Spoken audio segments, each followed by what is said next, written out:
বদরের ময়দানে এই পাশে কোরাইশ, এই পাশে মুসলমানেরা। বিশ্বনবী জালাময়ী ভাষণ দিলেন, তোমরা দেখতে পাচ্ছ এটা বদরের ময়দান না, এটা আল্লাহর জান্নাত, ওই জান্নাতের দিকে ছোট।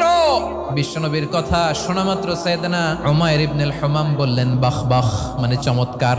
বিশ্বনবী বললেন মা ইয়াহমিলুকা আলা কওলিকা বাখ বাখ ইয়া উমাইর, আমার এই কথা শুনে তুমি কেন বললা বাখ বাখ?